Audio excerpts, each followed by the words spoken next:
महाविकास आघाडीचा उमेदवार म्हणून या ठिकाणी तुम्हाला सगळ्या मंडळींना मतदान करायचं आहे। हे मतदान करत असताना महाविकास आघाडीची शिवसेना उद्धव बाळासाहेब ठाकरे या पक्षाचा अधिकृत उमेदवार म्हणून मी या ठिकाणी उभा आहे। मशालीच्या चिन्हाचं बटन दाबून आपण मला प्रचंड मतानं विजयी करा ही विनंती करण्यासाठी या ठिकाणी मी आपल्या समोर उभा आहे। या कार्यक्रमाला खास करून आज उद्धव साहेबांनी ज्यांना आपण रोज टीव्हीवर बघतो ते शिवसेनेचे नेते सन्माननीय संजयजी राऊत साहेब या ठिकाणी उपस्थित आहेत। तमाम त्यांच्या शिवसैनिकाच्या वतीनं साहेब आपलं मनापासून या ठिकाणी जय महाराष्ट्र। या कार्यक्रमाला उपस्थित असलेले काँग्रेसचे नेते सन्माननीय झटके सर, काँग्रेसचे सर्व त्यांच्यावर आलेले सहकारी, शिवसेनेचे आमचे संभाजीराजे आणि सगळी सोलापूर जिल्ह्याची या ठिकाणी असलेली टीम, राष्ट्रवादी काँग्रेसचे सगळे पदाधिकारी, सगळ्याची नावं या ठिकाणी मी घेत नाही। आणि या ठिकाणी प्रचंड संख्येने उपस्थित असलेला माझा सांगोला तालुक्यातील बंधू भगिनी आणि माझ्या तरुण मित्रांनो, गेल्या 35 वर्षाच्या काळामध्ये आपल्या सगळ्या मंडळींना माहित आहे, कॉलेजचं जीवन संपल्यानंतर या तालुक्याच्या राजकारणामध्ये मी भाग घेतला। त्या ठिकाणी सुरुवात केली, ग्रामपंचायत घेतली, पंचायत समिती घेतली, जिल्हा परिषदेच्या निवडणुकीमध्ये जिल्हा परिषद जिंकली। संघर्षाचा माझा लढा सुरू असताना या ठिकाणी या जिल्ह्यामध्ये आघाडीच्या राजकारणामध्ये मला शेतकरी कामगार पक्षाबरोबर काम करावं लागलं। 25 वर्ष या ठिकाणी मी आघाडीमध्ये भाग घेतला। नंतरच्या काळामध्ये पाच वर्ष मागच्या जी झाली ती मी आपल्याला 5 मिनिटांना सांगणार। बंधू आणि भगिनींना गेली 35 वर्षाच्या काळामध्ये काम करत असताना मी कधी जात पात पक्ष पार्टी कधी बघितली नाही। 18 तास येणाऱ्या माणसाचं दुःख आणि त्याचा चेहरा हीच माझी जात आणि हाच माझा पक्ष म्हणून या तालुक्यामध्ये मी काम केलेलं आहे। गेल्या वर्षभराच्या काळामध्ये आपल्या सगळ्या मंडळींनी मला सांगितलं की आबा तुम्ही जनता, मी गेली वर्षभराच्या काळामध्ये वाडी वस्ती गाव भेट दौरे केले। मुंबईला असलेले आपल्या 10,000 कुटुंब त्या ठिकाणी राऊत साहेब आमच्या मुंबईत सांगोल्याची मुंबईला आहे, त्या ठिकाणी मेळावा घेतला। 8-10 हजार लोक त्या ठिकाणी उपस्थित होते। पुण्यालाही आमचे या ठिकाणी अनेक लोक आहेत, खाली बसतो, त्या ठिकाणी अनेक लोक पुण्याला आहेत, खाली बसतो घेतो खाली बसलो या ठिकाणी खाली बसो या ठिकाणी पुण्याला आणि मुंबईला या सगळ्या माणसांनी मला त्या ठिकाणी सांगितलं की बाबा 25-30 वर्ष तुम्ही आमच्या सेवा करताय, या वेळेला तुम्ही आम्हाला तुमच्या चिन्हाचं बटन दाबण्याची संधी द्या आणि जनतेचे उमेदवार म्हणून त्या ठिकाणी तुम्ही उभे राहा। राऊत साहेबांच्या माहितीसाठी थोडासा इतिहास मी या ठिकाणी सांगतोय। गेली 25-30 वर्ष या राजकारणामध्ये काम करत असताना साहेब मला अनेक वेळेला संधी मिळाली। 2014 साली मी निवडणुकीमध्ये अर्ज भरला। त्यानंतर आदरणीय पवार साहेबांच्या बंगल्यावर दिल्लीमध्ये मला बोलवून घेतलं आणि त्या ठिकाणी आमदार साहेब मी आणि आमची मिटिंग झाली आणि त्यावेळेला आमदार साहेबांनी सांगितलं होतं, दीपकराव ही माझी शेवटची निवडणूक आहे, 2019च्या निवडणुकीमध्ये आम्ही तुमच्या बरोबर आहोत, 5 वर्ष आम्ही तुम्हाला तो मतदारसंघ सोडला। त्यामध्ये 24ला मी अर्ज भरला असताना सुद्धा केवळ नेते मंडळींच्या आग्रहाखातर मी त्या ठिकाणी आपण अर्ज बाजूला काढला। आमदार साहेबांना त्यावेळेला प्रचंड मतानं 5व्या वेळेला आपण निवडून दिलं। ज्यावेळेला 19ची निवडणूक सुरू झाली त्यावेळेला मला पक्षानं बोलवलं आणि त्या ठिकाणी सांगितलं आता तुम्ही उमेदवार म्हणून कामाला लागला। त्या ठिकाणी कामाला लागलो, आपण तिकीट दिलं। साहेबांनी सांगितलं शेतकरी कामगार पक्षाने आपल्याला शब्द दिलेला आहे। त्यावेळेला साहेबांनी फोन केला आणि आमदार साहेबांनी सांगितलं की कार्यकर्ते माझे ऐकत नाही। साहेब म्हणले काय करायचं दीपक, मला रणांगणात उतरायला परवानगी द्या साहेब, मी तयार आहे लढायला, त्याची काळजी तुम्ही करू नका। आणि त्यावेळेला आपल्या सगळ्या मंडळींना माहिती आहे की त्या ठिकाणी परत माझ्या अर्जामध्ये तांत्रिक बिघाड झाला आणि मला त्या निवडणुकीला राऊत साहेब थांबावं लागलं। 19च्या निवडणुकीला अर्ज भरलेला असताना बॅलेट पेपरवर माझं नाव असताना दुर्दैवानं थांबावं लागलं। त्यावेळेला या सांगोला तालुक्यामध्ये 3 अर्ज होते. एक अनिकेत देशमुखांचा होता, एक शहाजी बापू आणि नागनेताई.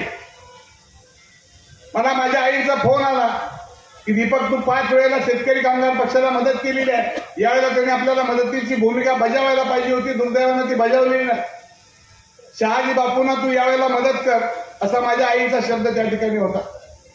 मी आईंच्या शब्दाने आणि आपल्या सगळ्या कार्यकर्त्यांच्या विनंतीला मान देऊन त्या काळच्या अतिशय अडचणीच्या लढतीमध्ये, अटीतटीच्या लढतीमध्ये राऊत साहेब, मला आपल्या उद्धव साहेबांनी विनंती केली की दीपकराव, यावेळेला एवढं आमचं सीट तुम्ही कशाही पद्धतीनं काढलं पाहिजे. ते सभेला आले होते आणि त्यावेळेला त्या अटीतटीच्या लढतीमध्ये आपण त्या ठिकाणी शहाजी बापूंना विजयी केलं. ज्या वेळेला मलाही माहित नव्हतं काकीनी त्यांनी शहाजी बापूंच्या मीटिंगमध्ये काय घडलेलं होतं, मी काय त्यामध्ये आता जास्त शिरणार नाही. परंतु या वेळेला मी अपक्ष म्हणून त्या ठिकाणी लढवायचं ठरवलं. राऊत साहेब, मी राष्ट्रवादी काँग्रेस पक्षाचा पदाधिकारी म्हणून जिल्ह्याचा अध्यक्ष होतो, पण मी पाठीमागचा सगळा अनुभव माझ्या जमेला धरून जेव्हा मला जनतेनं या ठिकाणी उभा राहायला सांगितलं, त्यावेळेला मी माझ्या पक्षाचा राजीनामा दिला. दादांकडे गेलो, दादांना म्हणलं दादा मला निवडणूक लढवायची आहे आणि मी महायुतीमध्ये आहे, मी बाहेर पडतोय. दादाने मला परवानगी दिली.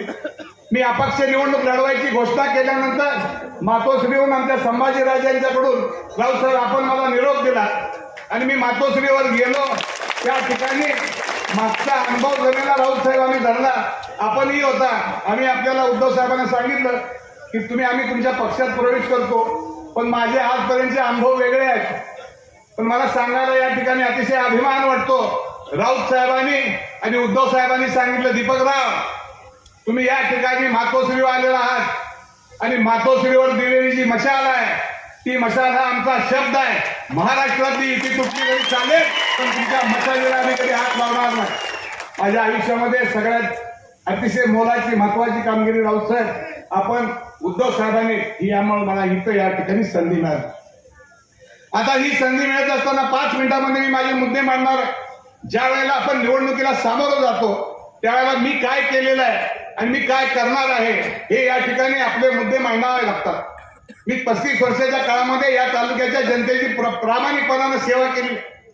1972 साली ज्यावेळेला कैलासवासी काकासाहेब साळुंके पाटलांना या तालुक्यातल्या जनतेनं निवडून दिलं, त्यावेळेला या तालुक्यामध्ये ब्रिटिशापासून पहिल्यांदा या तालुक्याला पाणी कधी आलं असेल तर आमच्या महिमचा 95-3 फाटा काकांनी त्यावेळेला मंजूर केला आणि महिमकरांना शब्द दिला होता की या फाट्याच्या पाण्यामध्ये पाय धुवूनच मी आपल्या गावामध्ये, ते या तालुक्याच्या इतिहासामधलं या तालुक्यात आलेलं पहिलं पाणी आहे.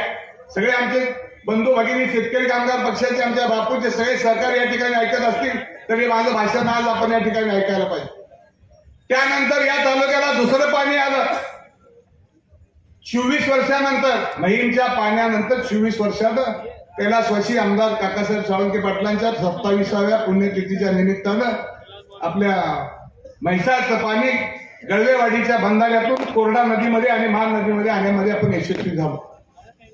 या ठिकाणी महायुतीच्या काळामध्ये काय काय प्रयत्न केले राऊत साहेब आपल्या भाषणामध्ये सांगतील. पण साहेब, आमच्या तालुक्याचं दुर्दैव एवढं मोठं आहे, टेंबू असेल, म्हैसाळ असेल, निरा उजवा कालवा असेल, ह्या सगळ्या पाण्याच्या योजनेमध्ये आम्ही शेवटेला आहोत. दरवेळेला निरा उजवा कालव्याचं पाणी या ठिकाणी सोडायच्या वेळेला, पाणी यायच्या वेळेला आमच्या सगळ्या सांगोला तालुक्यातल्या माणसांनी जायचं, त्या ऑफिस पुढे आंदोलन करायचं, भीक मागायची. गेली 5-25 वर्ष झालं आमच्या कॅनॉलला या निरा उजवा कालव्याच्या आमच्या हक्काचं पाणी आम्हाला कधीही भीक मागितल्याशिवाय, उपोषणाला बसल्याशिवाय कधी मिळालं नाही. टेंबूची सुद्धा तीच परिस्थिती आहे, पाणी येतंय पण दर वेळेला पाण्याच्या पाळीला आमच्या सांगोलेकरांनी भीक मागायची, सांगलीला जाऊन उपोषणाला बसायचं, म्हैसाळला जाऊन तीच परिस्थिती आहे. मी या निमित्तानं उद्धव साहेबांना इथं आल्यानंतर एक विनंती केली होती आणि आपण राऊत साहेबांच्या समोर या ठिकाणी मी आपल्याला सांगेन, उद्याच्या 20 तारखेला तुम्ही जर मला आमदार म्हणून मुंबईला पाठवलं तर माझ्या या सांगोला तालुक्याच्या जनतेला पाण्यासाठी मी कधीही भीक मागू देणार नाही. प्रसंग पडला तर तुमचा आबा कुठली आमदारकी पणाला लावेल, पण येणाऱ्या पाण्याची प्रत्येक पाळी तुमच्या हक्काचं सगळं पाणी तुम्हाला वेळेत मिळालं पाहिजे. त्या अधिकाऱ्याने येऊन निरा उजवा कालव्याच्या प्रत्येक ग्रामपंचायती पुढे तिथं त्या ठिकाणी त्यांना कागद चिटकावा लागेल की 15 तारखेला तुमचं पाणी येणार. किती वर्ष आपण अशी भीक मागायची. लोकप्रतिनिधी म्हणून मी होतो विधान परिषदेवर, पण सगळ्यापेक्षा अधिकार असतो तो आपल्या विधानसभा आमदारांचा. आणि म्हणून या निमित्ताने मी आपल्याला सांगेन त्यावेळेस महिम बरोबर शिकमोत्तर 96-4 आपले सभापती भोसले हे होते महादेव बापू, त्यावेळेला तेही पाणी आपल्याला मंजूर झालं. साहेब तालुक्याची अवस्था मी त्यातला थोडासा भागीदार आहे त्या पापाचा, मी काही नाही म्हणत. कारण आमदार म्हणून पाठवल्यानंतर पहिला अजेंडा माझा पाण्याचा आहे. दुसरा अजेंडा मी उद्धव साहेब या ठिकाणी आले होते, त्यांना सांगितलं राऊत साहेब काय झालं माझ्या तालुक्यातली परिस्थिती की आजपर्यंतच्या काळामध्ये लोकप्रतिनिधींनी काम केलं, नुसता दुष्काळ दुष्काळ दुष्काळ म्हणून या ठिकाणी आमच्या सगळ्या मंडळींची अवहेलना झाली. या तालुक्यामध्ये साहेब आमची तरुणांची संख्या या ठिकाणी जास्त आहे. आणि या ठिकाणी ज्या वेळेला मी वर्षभराच्या काळामध्ये गाव भेट दौरा केला त्यावेळेला गाडीजवळ पोचवायला अनेक तरुणांची त्या ठिकाणी पोचवायला येणाऱ्या संख्या वाढत चालली. मी एक दिवशी गाडीमध्ये बसताना माझ्या आलेल्या एका मुलाला विचारलं काय करतो तो. मी शिवसेनेमध्ये काम करतो, मी राष्ट्रवादी होते पुढे, आता आपण शिवसेनेमध्ये आहोत. शेती वगैरे हो 10 एकर शेती आहे म्हणले आबा मला. माझा सहकारीच होतं, सहकार्याचा मुलगा. या ठिकाणी काय मुलं बाळाला लग्न आबा म्हणलं माझं काही लगीन झालेलं नाही. त्यामुळे ठीक आहे. वय किती आहे तुझं? 41 वर्षाचं वय. शेजारी अजून एक निबार ठोक पोरग उभारलो, त्याला म्हणलं तुझं काय लेकरं बाळा तुला? त्यानं आपलं खाली बघितलं, अंगठ्यानं माती उकरायला लागली. त्यामुळे काय झालं? आबा म्हणलं माझं सुद्धा लगीन झालं नाही. त्या म्हणलं वय 46 वर्ष वय. साहेब माझ्या तालुक्यातली हजारो पोरं अजून पोरग आमच्या पोराला तालुक्यात पाहुणे येणार, पुरी देणार. पाहुणे येते बघायला, शेतीवाडी बघतोय, काय दुधाचे 4 गाई बघतोय, पोरगी पसंत पडली, माणूस म्हणते तुला नोकरी नाही, त्यामुळे आम्ही काही पोरगी देणार नाही. आणि म्हणून माझा दुसरा अजेंडा उद्याच्या विधानसभेला तुम्ही मला निवडून दिल्यानंतर या आदरणीय उद्धवजी ठाकरे साहेबांच्या, राऊत साहेबांच्या आदेशानुसार पहिल्यांदा कोळे आणि परिसराला, गिरणी जवळा परिसराला, सांगोल्याच्या बाजूला, या महूदच्या बाजूला ह्या 4 आणि फाळवणी गटामध्ये 1, 5 MIDC या तालुक्यामध्ये मी उभा केल्याशिवाय राहणार नाही. या तालुक्यातला माझा कुठलाही तरुण बेकार आणि बेरोजगार राहणार नाही याची खात्री आणि हे शिवधनुष्य या ठिकाणी मी उचलणार. आपली तिसरी मागणी आहे, हा दुसरा अजेंडा झाला. तिसरा अजेंडा आपण गावगाड्यामध्ये काम करत असतो सगळे. परंतु आज आपण स्वातंत्र्य घेऊन एवढे दिवस झाले तरी साहेब आमच्या मूलभूत गरजा माझ्या या गोरगरिबाच्या कधी पूर्ण झालेल्या नाही. दरवेळेला आपण बघतो एखादं कर्ज काढायचं असं तर उतारा लवकर मिळत नाही. आपल्याला एखाद्या डीपीची फ्यूज गेली तर ती लवकर मिळत नाही. जळलेल्या डीपी आपल्याला लवकर बसवून मिळत नाही. एखाद्या गरीबाला घरकुल मंजूर झालं तर त्याचा बॉन्ड करायला आपण सांगोल्याला जायचं. घरामध्ये एखादं करतं पोरगा असलं तर कसं तरी ते पहिल्या हेल्पटेत होत असत. जर एखादा वयस्कर माणूस असेल, त्याला घरकुल मंजूर झालेला असेल तर सांगोल्याला जाताना त्या माणसानं आपल्यासारख्या टग्याला सांगोल्याला घेऊन जायचं. चिकमौदला किंवा महूदला किंवा माहीमला घरकुल मंजूर झालं की जाताना एक गावातला टग्या घेऊन जायचा, त्याला एसटीनं सांगोल्याला न्यायचं. स्टँडवर उतरली त्याला नाश्ता पाणी खाऊ घालायचं.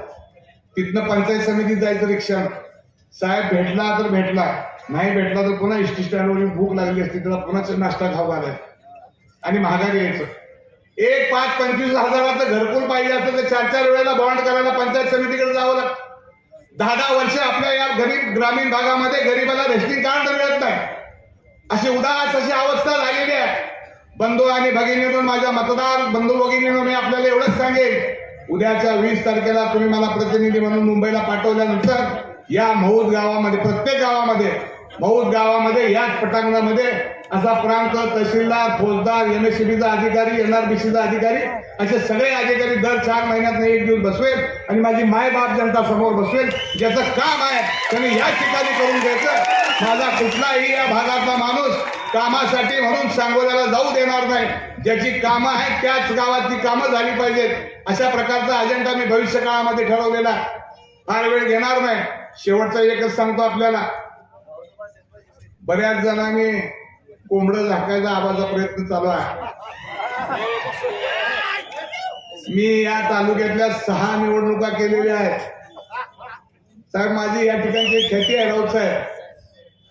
5 वेळा आमदार साहेबांना मदत केली, त्याचा निवडणूक प्रमुख मी होतो.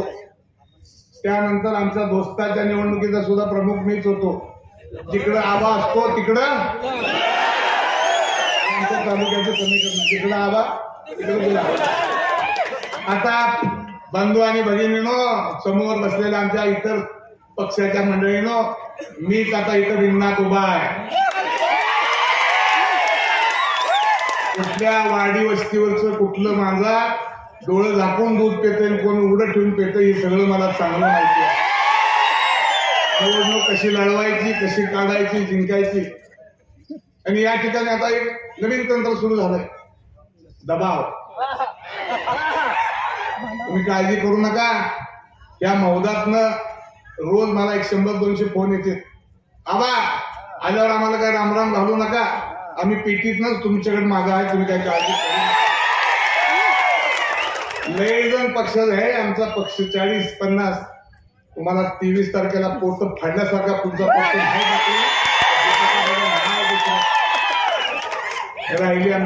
राहिली दुसरी बाजू आमच्या दोस्ताची. मी काय सांगावं, तुम्ही इथली मंडळी तुम्हाला जास्ती.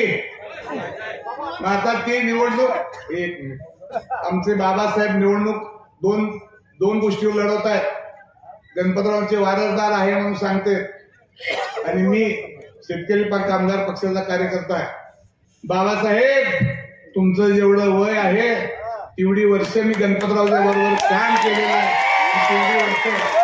त्यामुळे मला शेका पक्ष तुमच्यापेक्षा चांगला माहिती आहे, त्याच्यात तुम्ही फार काळजी करू नका. राहिलं तुम्ही 6 महिन्यापूर्वी इथं मताचं कार्ड काढलं, 3 वर्षापूर्वी आला, 6 महिन्यापूर्वी कार्ड काढलं. 30 वर्ष या तालुक्यातल्या बळीराजाची, या काळ्या आईची सेवा करणं, रक्ताचं पाणी हाडाची काढत काम केलेलं आहे. अजून 5-4 वर्ष काम करा, कशाला पाहिजे एवढी गडबड. दोघं मिळून एखादं हॉस्पिटल काढा, पेशंटची सेवा करा, तालुक्याची सेवा करा. अजून तुम्हाला निवडणुकीतली गंमत 23 तारीख झाल्यावरच कळत दीपक आबा काय असते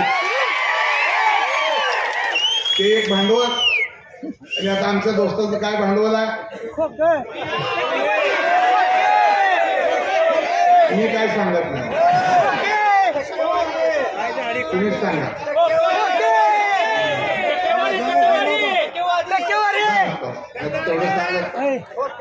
आणि या ठिकाणी मी आपल्याला शेवटचं सांगेन, उद्याच्या 20 तारखेला तुम्ही भावाला, तुमच्या पोराला मशालीच्या चिन्हाचं बटन दाबून प्रचंड मतांना विजयी करा. 5 वर्ष तुमच्या सालाचा गडी म्हणून मी या ठिकाणी काम करेन. आणि जास्त वेळ न बोलता थांबतो. जय हिंद, जय महाराष्ट्र.